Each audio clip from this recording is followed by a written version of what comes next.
What's up, everybody? Welcome into another episode of Flippin Bats. It is Monday. We are back. We got power rankings coming at you, team of the week, and so many storylines. We're in the middle of September, and the playoff race and the races for history are hot. This one is going to be a lot of fun. Let's get to it.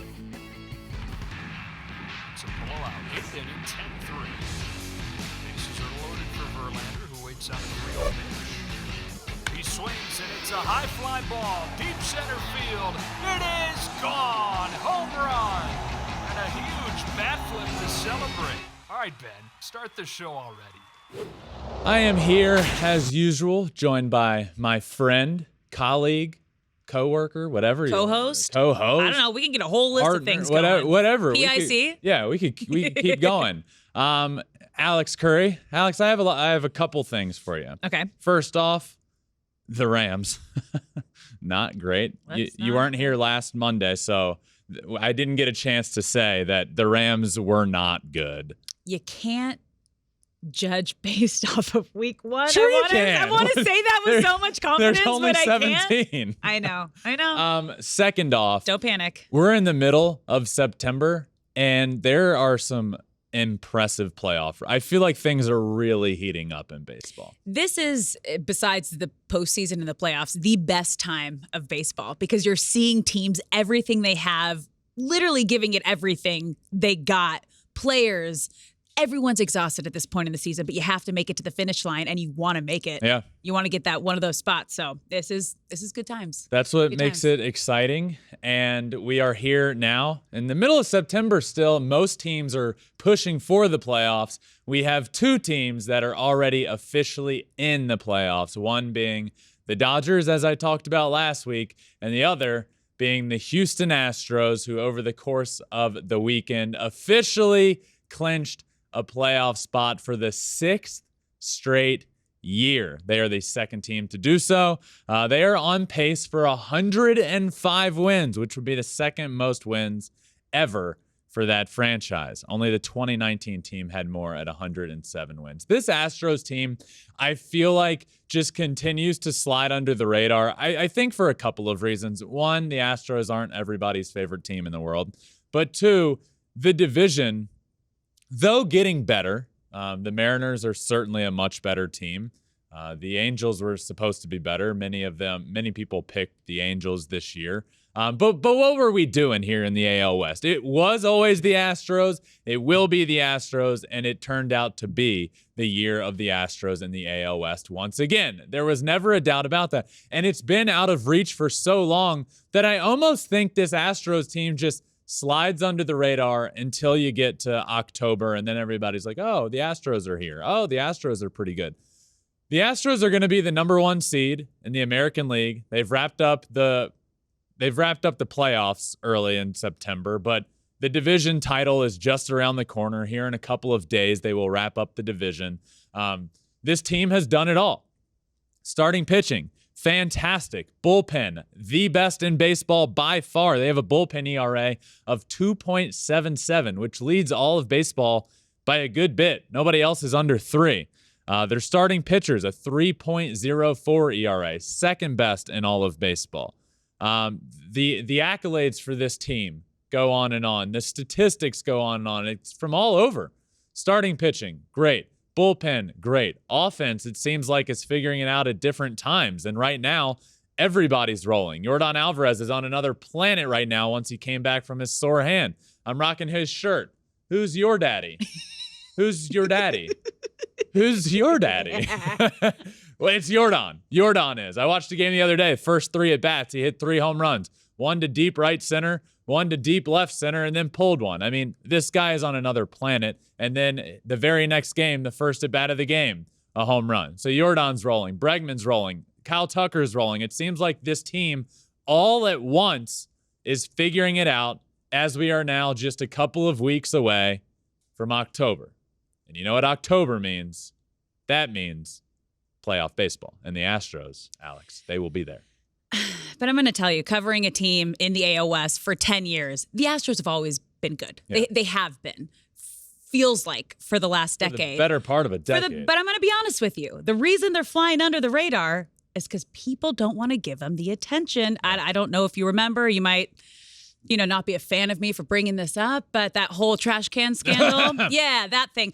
It's still a bitter taste in people's mouths. It is. So only time will heal that. We're not quite there yet. It's been 5 years, Alex. I don't know who needs to hear this, but it's been 5 years. I don't know. As being an Angels fan, Dodgers fan, we both got hit heavy. Yeah. By that time. That's a story for a different time. Yeah. But the Astros are great, and there's no denying that. And they are going to be able to, I think, redeem that and prove themselves again. We're seeing it now, even without it. They are an incredible team. They have the full package.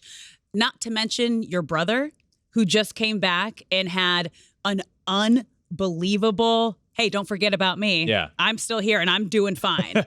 Justin has been pretty good. And all year, really. And now he misses about 18 days. He was the Cy Young favorite when he went down. He was a bit smaller of a favorite, but still the favorite when he comes back, and then just shows the world why he is so good. He comes back after a couple weeks, throws 5 innings, does not give up a hit, didn't give up a hit, didn't give up a run, and struck out 9 guys in 5 innings. I was locked in to every pitch, nervous as always, and sometimes I find myself asking, why are you even nervous? It's going to go well, but it's just, I've always been that way. I will forever be that way. But Justin has come back, dominated. His season ERA for the full year is now down to 1.78 in 159 innings.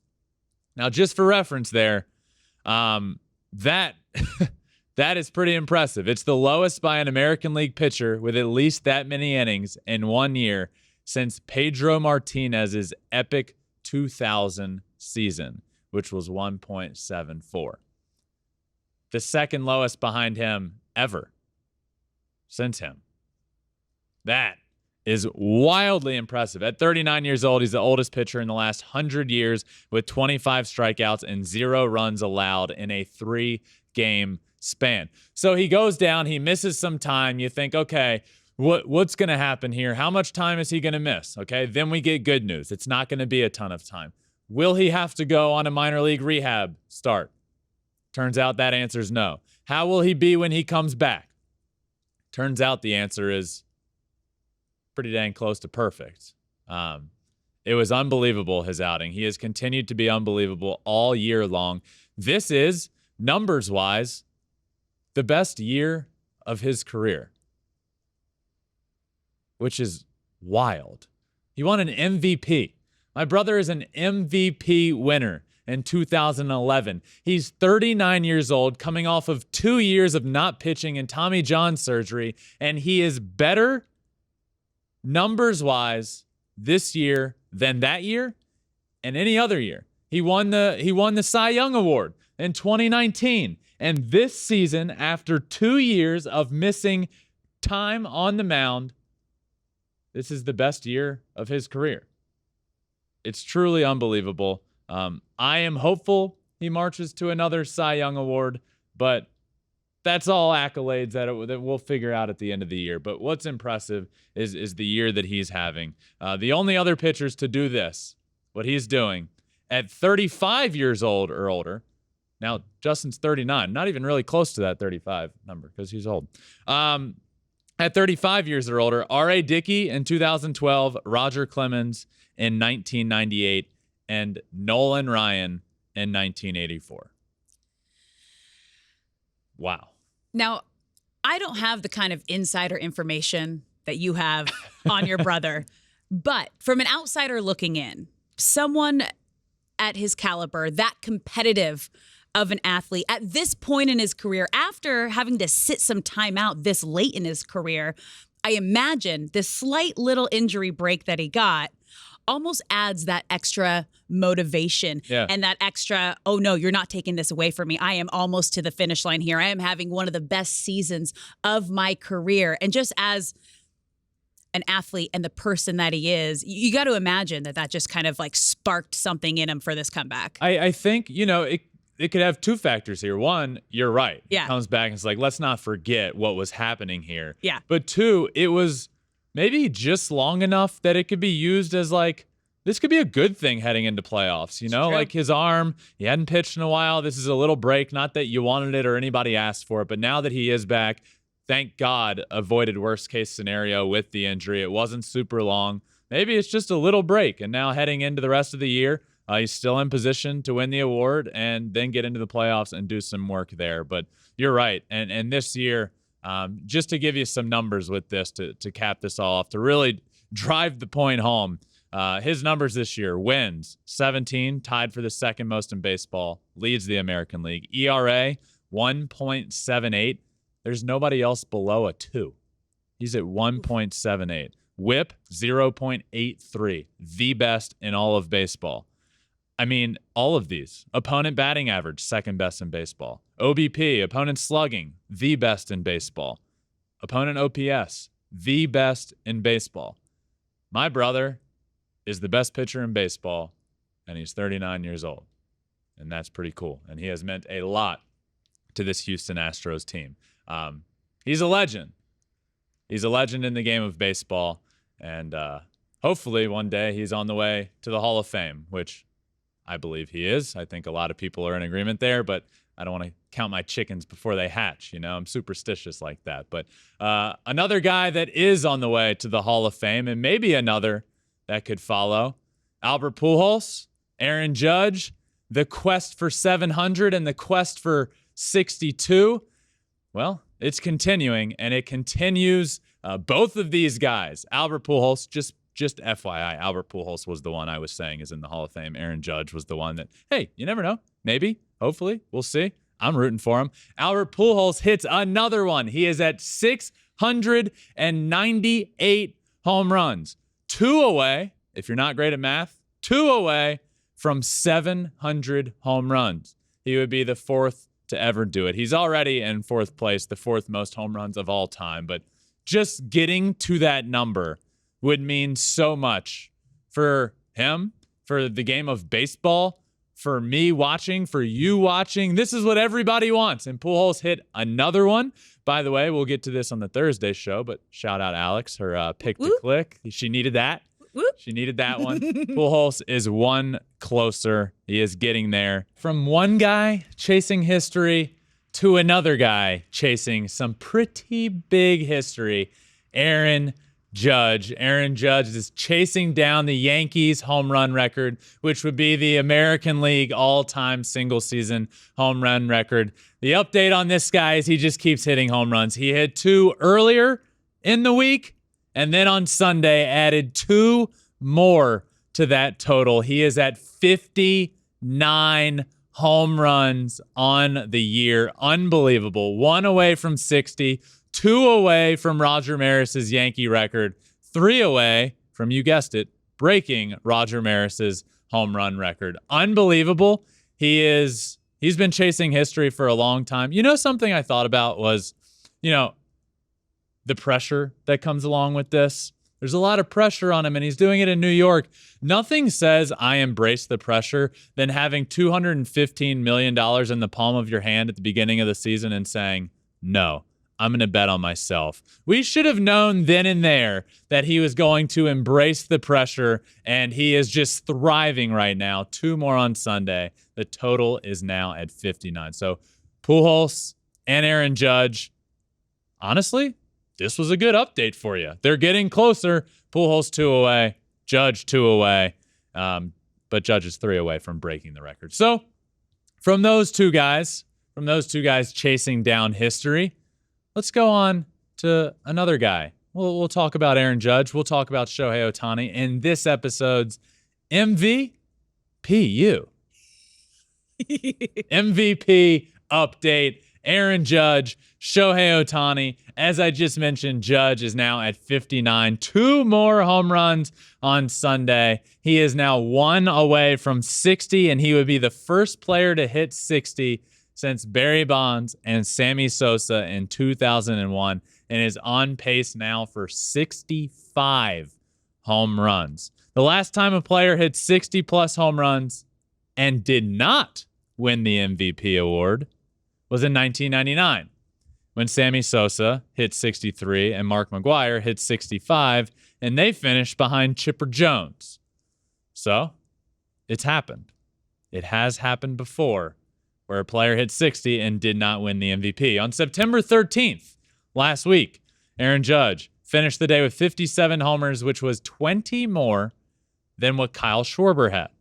He had 37. Kyle Schwarber had the second most home runs in all of baseball. So Aaron Judge, who was the leader, had 20 more home runs than the second place guy. It was the first time a player finished the day, that calendar day, with 20 or more home runs than the second place guy since Babe Ruth in 1928, when he did it over Jim Bottomley and old Hack Wilson, who had 23 home runs, or he had 23 more. That is pretty remarkable. So yes, Aaron Judge is also in his own category with Babe Ruth.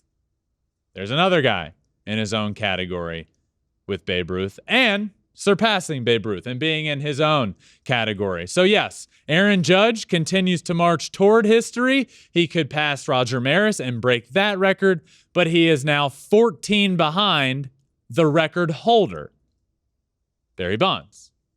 Speaking of record holders themselves, Shohei Ohtani. He is a record holder.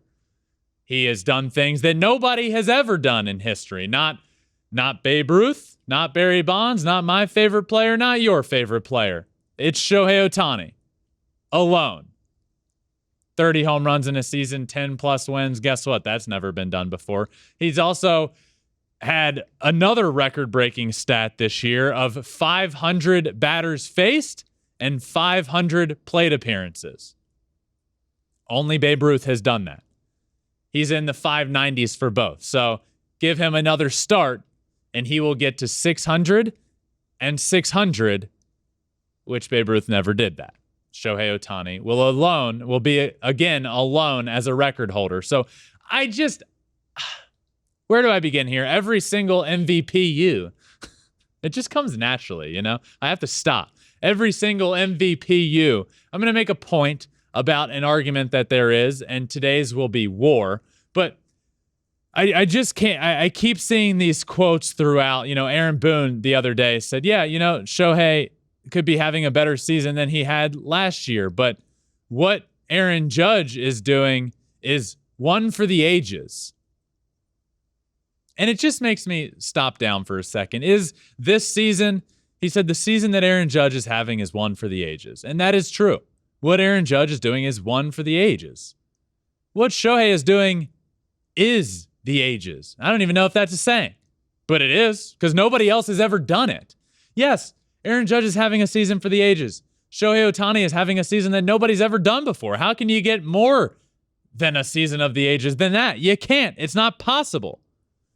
Shohei Ohtani on Saturday added to this. He pitched 7 innings, 0 earned runs, 3 hits given up, 8 strikeouts, dominant, and at the plate, added an RBI oppo double, drove in a run, and scored a run.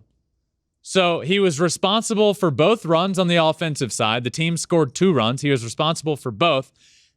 And guess what? They won the game because he shut them down on the pitching side of things. And all in that game, how can you get more of a, hey, put the team on my back, let's go, than that? You can't. In that first inning, he threw a sinker. Yes, a sinker. This qualified as a sinker because it moved enough at 101.1 miles an hour. He also hit the opposite field double was 106.8. He did both of those in the first inning of the game. Nobody has ever done that. Nobody's ever thrown a sinker at 101.8 and also hit a ball 106.8. He did it in the first inning of the game. That is unbelievable. So before I get into the war discussion here, Alex, I struggle here because first off, you have these two players, right? You have Aaron Judge, you have Shohei Ohtani. They're both having historic years, right? One of these guys has to lose, and the other is going to win. But come on, stop bringing down the other guy to prove your point about one. These guys are both having historic years. Let's appreciate it while it is happening and stop bringing one guy down to argue for the other. Let's just enjoy this. It's unbelievable. You can't talk about Aaron Judge without, yeah, Shohei. But then on the other side, it's way worse. You can't talk about Shohei Ohtani at all without hearing, well, Aaron Judge. I don't care. Let's just celebrate each season while it's happening, okay? Let's not bring one guy down just to argue for the other. We're not going to do that. Alex, an interesting thing that I saw the other day. What? John Heyman. Yep. Who I quite like. Yeah? I like John Heyman, a national writer. Okay. The other day, tweeted about this race and said, there is no New York bias. There's no East Coast bias.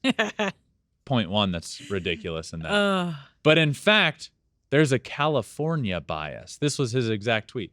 East Coast bias doesn't exist. If anything, there's a California bias. Anyway, no good reason exists for anyone but Aaron Judge to win MVP this year.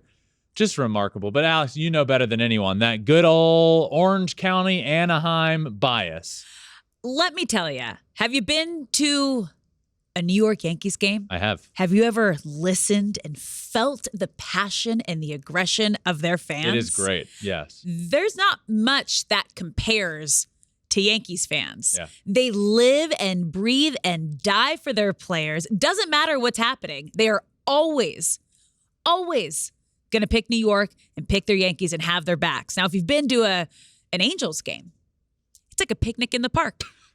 Family's there. Everyone's having a good time. It's mellow. Don't worry. You'll get the next one. It's a different energy. Mm-hmm. It's a different, I don't want to say how much you care, but the passion and the way that you care, just from a New Yorker to a California person. Oh, there is 100% New York bias. Is John a Yankees fan? He's a Yankees fan. Yeah. Yankees fans. How'd you know? Yankees fans telling you that there's no bias because no matter what, he's going to find a way to always have their back and not make it seem obvious. When Shohei was having his once again historic outing last night, when that game ended, you know what people on the East Coast were doing? Sleeping? They were sleeping. They didn't even see it. So that proves the entire. But what do you mean there's no East Coast bias? Come on, John. Of course there is. Of course there's an East Coast bias. And that, let's take the MVP discussion out of this because there is absolutely an argument for both. Aaron Judge is having the epitome of an MVP season. Shohei Ohtani is doing things that have never, ever, ever been done before. And this season is arguably better than last year when he was unanimously named the MVP. But to go out and to say that there's no East Coast bias, and in fact, there's a California bias, just to say that is wild. Come on, it's the New York Yankees. They're the Yankees. They're the staple team in Major League Baseball. I have no problem saying that. They're one of the wealthiest franchises ever of all time, and they are the New York Yankees. Things are just different when you're a Yankee. I understand that. But there's a Yankees bias. There's an East Coast bias, and there's certainly not an Orange County, Anaheim Angels bias. Come on now. What a ridiculous thing to say. But I think when it comes to the WAR argument in Major League Baseball, an MVP award, because I do want to take every MVPU, I want to take a second to just mention one argument that I hear a lot. And this one is the WAR argument. Aaron Judge now has over a 10 F WAR, which there's not often that a player gets over a 10. It hasn't been done much in history. But the WAR argument in this situation, we can't use this because of the factors that go against Shohei Ohtani here. Is a 10-plus WAR season incredible? Yes. And again, this isn't a knock or anything against Aaron Judge because I'm rooting for Aaron Judge here. I want him to break every record he can. But when it comes to WAR, a specific argument that people point to and say, even the WAR is higher, but Shohei has his pitching and his hitting WAR combined, and that's even behind Aaron Judge's. Well, let me tell you this.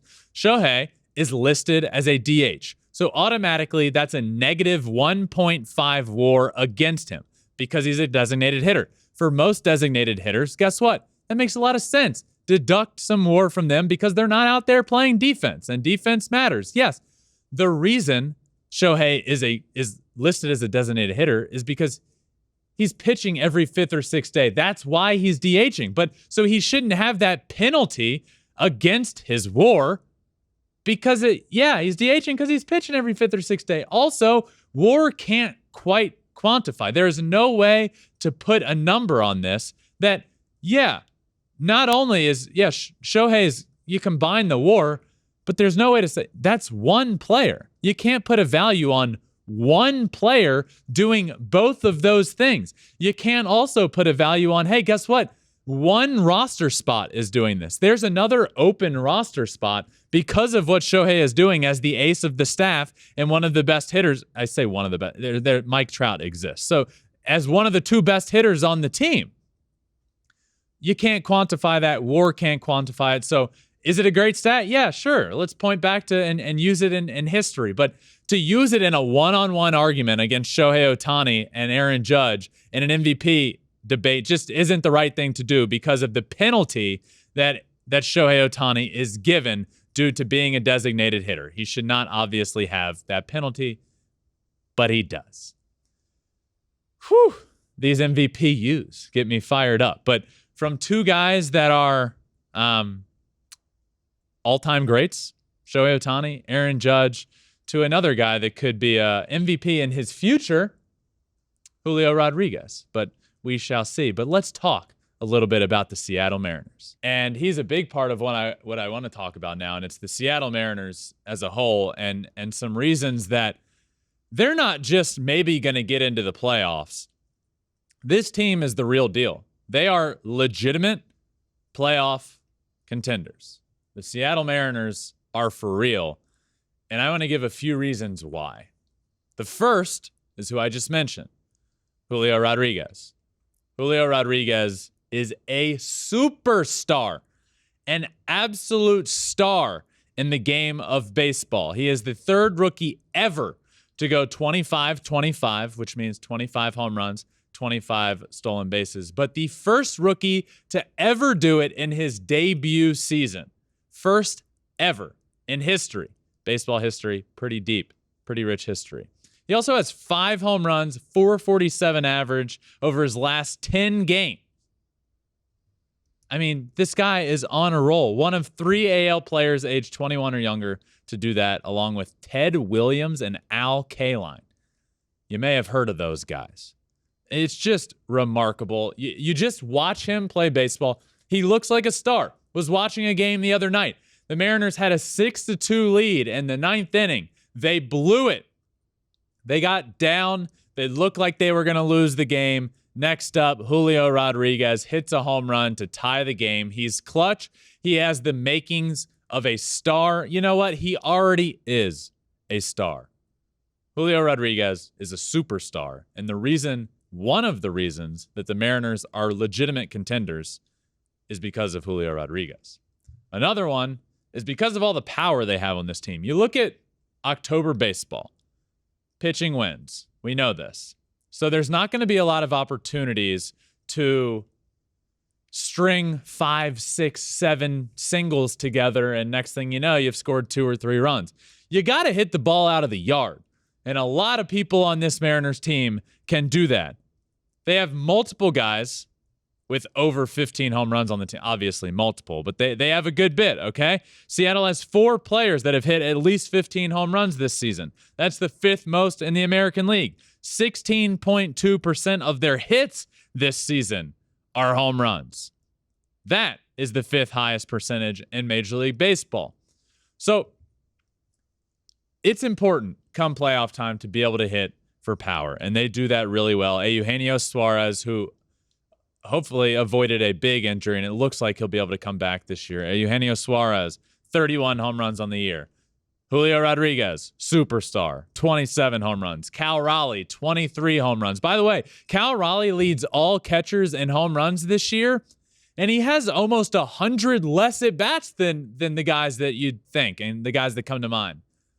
The Will Smiths of the world, the Wilson Contrerases of the world. He has more home runs than these guys and way less at-bats. He has 23 homers on the year. Ty France, 19 home runs. So the power is a big reason for me that they can succeed in the playoffs. Julio Rodriguez, the power that is on this Mariners team. The last point I want to make, the third and final, and this is probably the biggest, their pitching. They have a three-headed monster at the top of their rotation. Robbie Ray, Luis Castillo, Logan Gilbert. And they're really, really good. They match up well with anybody. Luis Castillo pitches the other day. A quote after the game: "It's like he's playing wiffle ball." I mean, he was throwing 99 mile an hour two-seamers the other day. Made Juan Soto look like he didn't know what he was swinging at. He's got the best eye in baseball, probably. So this big three matches up well with literally anybody you can throw out there. Yes, Jacob deGrom, Max Scherzer, I hear you. These two can shut your team down as well. So their pitching has been great since they acquired Luis Castillo on the trade deadline day. July 30th is when they acquired him. The Mariners have the fifth best starters ERA in all of baseball, 3.30. It doesn't just end there. The bullpen is dominant. Los Bomberos, they're known as. The firefighters. Why? Well, because they put out fires, and they've been doing it all year long. Top 5 team ERA in all of baseball, top 5 in bullpen, 74% conversion rate on saves. That's the third best in baseball. The 365 hits they've allowed this year, that's the second best in baseball. I could go on, but this pitching for the team, the big three in the rotation, their bullpen, Julio Rodriguez, the Seattle Mariners are legit. They're not just going to get into the playoffs. They are going to make some noise. That stadium in Seattle is going to make some noise. And do not look at the Seattle Mariners as just a pushover team, because you don't want to face them in the playoffs. Are you ready for a fun fact? I love fun facts. I love fun and I love facts. So exactly. I really love fun facts. The last time that the Mariners were in the playoffs, Julio Rodriguez was just about to turn 1 year old.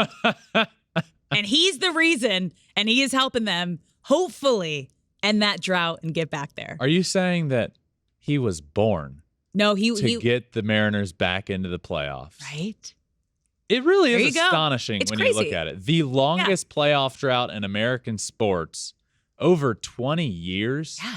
That's 2001. wild. When he was, the last time they were in the Poor playoffs. Mariners fans. Yikes. You know? Yeah. We used to have a producer on this show, producer Conrad.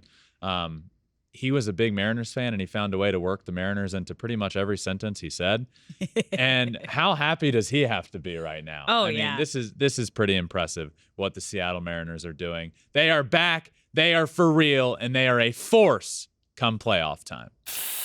But now it is time, as it is every single Monday here on Flippin Bats, to get to my top 10 Major League Baseball power rankings. Let's start at number 10 with the Cleveland Guardians. The Guardians are in here for the first time in a long, long time. They are back in my top 10 since September 1st.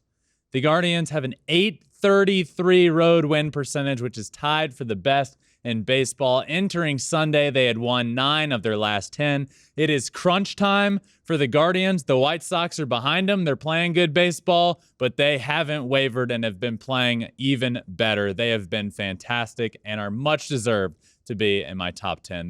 They come in at number 10. Let's go to number 9, Tampa Bay Rays. The Rays are still playing good baseball. They're 82-64. Rays starters have been dominant all season long. That's why they're here. It's because of their pitching. They have a 3.39 team ERA, which is the third best in the majors. Their bullpen has been fantastic. They have the most innings thrown by any bullpen. Rays are here at number 9. At number 8, the Seattle Mariners. I just talked a good bit about. They are good. They are real. They are the real deal. Since acquiring Luis Castillo, the best pitcher on the market, on July 30th, the Mariners have the 5th best starters ERA in baseball, and their starters are a big reason why they are the real deal and match up well with anybody, not if, but when they get into the playoffs. Next up, at number 7, the Toronto Blue Jays. The Blue Jays seem to be playing lately as I expected them to all year long. They weren't doing this all year long, but if there is ever a time to do it, it is as we head to October. The Blue Jays are playing great. They're 83-63 entering Sunday. Since September started, since the beginning of September, no team has more wins than the Blue Jays at 13. They're playing great. They're here at number 7. Let's move on to number 6. At number 6, I have the New York Yankees, 87-58. The Yankees started off on pace to break the all-time record. They fell big time off that pace. The season for the Yankees is a tale in a few different parts. One, the greatest team we've ever seen. They were on pace to do things that have never been done before and to win more games than had ever been won. Post-All-Star break, they went on a 50-game stretch that was the worst 50-game stretch for the Yankees in over 30 years. And now they're playing somewhere in the middle, which is what I've been saying all year long. This Yankees team isn't as good as they were playing. The Astros were still the team to beat in the American League. Then they started playing really bad. This team is much better than this. It's somewhere in the middle, and now we're seeing that. And somewhere in the middle for this Yankees team is a really good baseball team. They're here at number 6. Let's move on to number 5, the St. Louis Cardinals. This Cardinals team is so much fun to watch. There's so much going on. You have Nolan Arenado and Paul Goldschmidt, the corner infielders, doing what they're doing, and Paul Goldschmidt on an MVP pace. Nolan Arenado was on that MVP pace for a while. You have these two guys doing huge things. You have the farewell tours of Pujols and Yachty and Wainwright breaking records. Pujols on the doorstep of 700. He hits another one. He's at 698. He's 2 away with just a few weeks left in the season. There's a lot going on with this Cardinals team, and while there is a lot going on, they are winning a lot of baseball games. Since the trade deadline on August 2nd, no team has more wins than the Cardinals. 33 wins since the trade deadline. Best in baseball. Let's move on to number 4, the Atlanta Braves. The Atlanta Braves have just been unbelievable since June 1st. Best team in baseball. 90-55. Their starters have been great. Spencer Strider just breaking ridiculous records that I'll talk more about here in a little while. Their offense has been good. Their rookies have been great. This has been a combo from everybody in the organization to get where they are right now. They're right behind the Mets. 2 fantastic teams, 2 of the elite teams in baseball are battling neck and neck in the NL East. The Braves are here at number 4. Moving on to number 3, the team that the Atlanta Braves are battling neck and neck with, the New York Mets, 92-55. They continue to hold on to that division lead like their life depends on it, with the Braves right there behind them. The division is important here in Major League Baseball this year because if you don't win the division, we know the Braves are going to be a wild card. They'll be the number 1 seed in the wild card. Whoever doesn't win the NL East will be the number 1 seed. But that puts you in a 3-game series against another wild card team or against another team. And you're not going to want to face the Braves. Yes, but you never know in a 3-game series. You just never know. So the division is important. Right now, the Mets are holding on, still playing good baseball, 92-55. They're here at number 3. On to number 2. The Houston Astros, one of 2 teams that are official and in the playoffs. The Dodgers being one of them, the Astros being the other, 95-51. The Astros are on a pace to have the 2nd most wins in franchise history. They do it from every single way you can imagine. Starting pitchers, fantastic. Bullpen, best in baseball. Offense, anybody on that offense can carry them. Yordan Alvarez at points can carry you. Alex Bregman can carry you. Kyle Tucker can carry it, but guess what? Right now, they're all doing it and doing it well together, and this Astros team is as dangerous as ever. Add on top of that what Framber Valdez has done. Add on top of that what Justin is doing, having the best year of his career, which is insanely ridiculous to be able to say. But he's on a Cy Young pace, having a Cy Young caliber year like no other. And this team is doing it in every single facet of the game. And that just leaves one team. And as per usual over the last couple of months, the Los Angeles Dodgers round out my number one team. They are 144 entering Sunday, the only team in baseball to be at 100 wins already. They are on a pace to finish with the top 5 win total of all time. They could theoretically, if they, improve their pace a little bit, reach the all-time record. That seems unlikely, but who cares at this point? The Dodgers are unbelievable. Their offense is unbelievable. Their starters have been really good. So, look, the Dodgers are the best team in baseball. They're getting into October. They're already there. They've already clinched the division. We know this. The NL West runs through the Dodgers.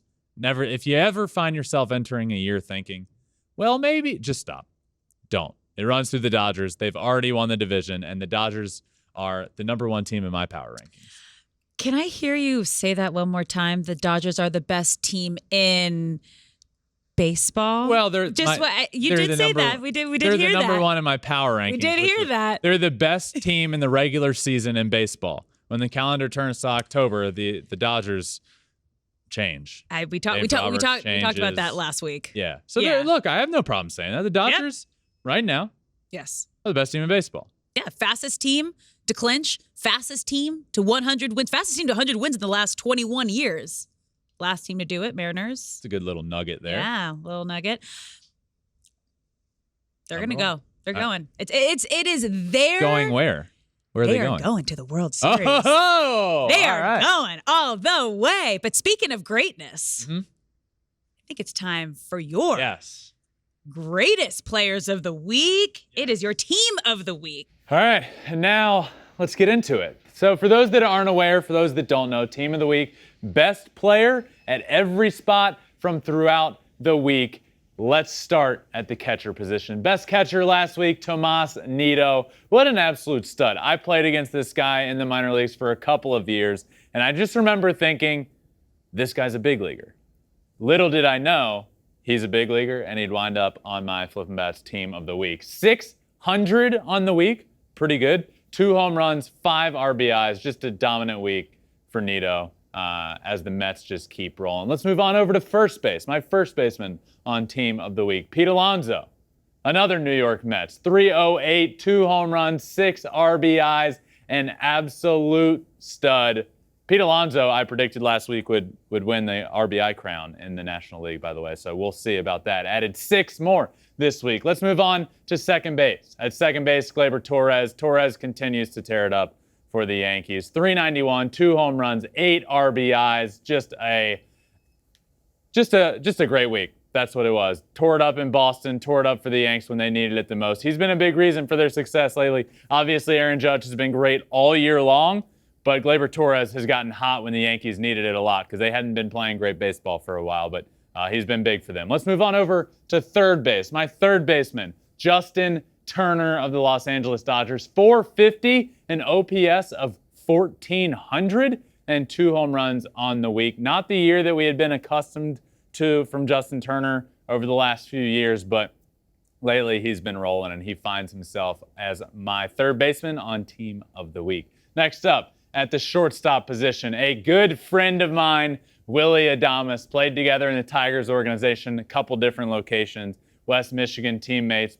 He is such a good dude and had such a good week. 444, OPS north of 1,600, a 1.639 OPS, 3 home runs, 11 RBIs on the week. What an absolutely just a heck of a week for Willie Adames. He rounds out my infield. Let's move on to the outfield. 3 outfielders, regardless of their specific position. Let's start with the first one, Julio Rodriguez, the J-Rod Show. 467, an OPS of 1.822, 4 home runs, and a stolen base. We all know the accolades he's breaking. The only rookie ever in his debut season to go 25-25, and he's doing it in some clutch moments as well. The J-Rod Show, we knew about it at the beginning of the year. Just know it's the real deal, and he's a superstar. He's my first outfielder, team of the week. Next up, next outfielder, Kyle Tucker. Kyle Tucker, 345 on the week, 4 home runs, 11 RBIs to add to his total. Just a great week. Kyle Tucker, bombs, no batting gloves, killing it. Not great in the fantasy football world, by the way, but I helped my brother out in that league, and he's trying to wheel and deal and make some trades, but I ain't doing it. But he keeps staying hot, and he might find himself on another team of the week. 345, good for Kyle Tucker. Next up on my team of the week, the final outfielder, Aaron Judge. Aaron Judge has been on here so many times this year for a great reason. This week, 478, an OPS of 1.318, 2 more home runs. Now remember, this runs from Sunday to Saturday. So the 2 that he added to his total on Sunday do not count for this. But he hit 2 anyway. 478, 2 more home runs, and he is again on my team of the week. Let's move down to the designated hitter. My DH for this week's team of the week, Yordan Alvarez, 546, an OPS over 2,000, 6 home runs, 7 RBIs. What? Unbelievable. Yordan Alvarez is my DH on team of the week. My starting pitcher, Brandon Woodruff of the Milwaukee Brewers, 2-0 on the week in his 2 starts, 21 strikeouts in just 14 innings pitched, and only 3 earned runs in those 14 innings. He was dominant. He is one of that big 3 in that rotation for the Brewers. He is disgusting. I faced him a ton in the minor leagues, by the way. Knew he would be a stud, and guess what? He is. He's on my team of the week as my starting pitcher. Let's round out this team of the week with my closer, Emmanuel Clase. The best closer in the American League. Edwin Diaz does exist in the National League, but these 2 guys have been the best in baseball. Clase added on 3 more saves this week, 4 strikeouts, 4 innings, 0 runs, 2 hits, dominance. He's out there throwing 101 mile an hour cutters. That is why he is so good. And he rounds out my team of the week. All right, from my team of the week to my Flippin Bats player of the week. Can we get a drum roll, please? My Flippin Bats player of the week is Yordan Alvarez. Unbelievably impressive. Any adjective you want to use to explain the week. 546, 6 home runs, and an OPS over 2,000. He left me saying, as my shirt says, who's your daddy? Who's your daddy? However you want to read it, the answer is Yordan. Unbelievable week. I was watching the game. He hit 3 home runs in his first 3 at-bats, 1 to dead center, 1 to left center, pulled 1, and then the very next game, his first at-bat hit 1. Everybody was all concerned about his sore hand. Well, he came back with a vengeance and proved, hey, my hand's not sore. I'm just fine. I'm Yordan Alvarez. And he is my Flippin' Bats player of the week. But let's bring out Miss Alex Curry for her play. She is flying out here. Floating, flying. We're having a good time. We're having a good time on her way out here. And let's get her. Can we get her a drum roll, please, for her player of the week? My player of the week is Julio Rodriguez. He was on your team of the week. I think it's pretty obvious because he became the first player to reach 25 home runs, 25 stolen bases in his debut season. I think the numbers speak for themselves. Ever. Right? 4 home runs, 467 batting average. But what's even more impressive, and I gave this fun fact a little earlier, but he is a huge reason that the Mariners are in this wild card race. Oh, yeah. The last time they have been to the playoffs, this man right here was not quite 1 year old yet. Not quite. So as you said, he was born and here to help the Mariners get back to the playoffs. This is a little bit off topic. Actually, it's a good bit off topic. But you said, love your pick. But you said when the Mariners were last time in the playoffs, he hadn't quite turned 1. Yes. You know a fun thing I learned and was told when I was in Japan? Tell me. You're born Yes. 1. Yeah. Mind blown. Yeah, right? That's like a whole different perspective here. So are we all a year older than we think we are? I don't know. Okay. So Julio Rodriguez, also just clutch home runs this week. The dude is a legend. And like Alex said, he is a huge reason why the Mariners are where they are. But before we finish up, a little extra innings segment this week. I want to talk about some of the bright young stars in the game of baseball. One being Spencer Strider, who on Sunday set an all-time record for the fastest pitcher to reach 200 strikeouts in a season. He did it in 130 innings. Wow. He broke the record that was set by Randy Johnson. Might have heard of him. Pretty good pitcher. Struck out a lot of guys in his day. We need to be talking about Spencer Strider more. We talk about him as like, yeah, this guy's a good rookie. He's breaking records set by Randy Johnson for the fastest pitcher in a season to 200 strikeouts. Are you kidding me? This guy is the real deal for the Atlanta Braves and a huge reason that they are where they are. He is one pitcher I want to talk about. The other, Framber Valdez of the Houston Astros, became a record holder himself. In a single season, he now has the most consecutive quality starts ever in a single season, 25 straight. A quality start is 6 or more innings pitched and 3 earned runs or less. You might say, wow, that is a quality start. And he's done it 25 times in a row this season, breaking the all-time record in a season. Remarkable. 2 studs, Spencer Strider, Framber Valdez, and I just had to find a way to highlight them. Alex, this one's been fun. This has been great. This is the season of breaking records. Yeah. And I'm here for it. And we're breaking records for the most fun on a Yeah! show. Well, that does it for this Monday episode of Flippin Bats. We're going to do it again tomorrow. Make sure you like, subscribe wherever you listen to your podcast, Apple, Spotify, wherever.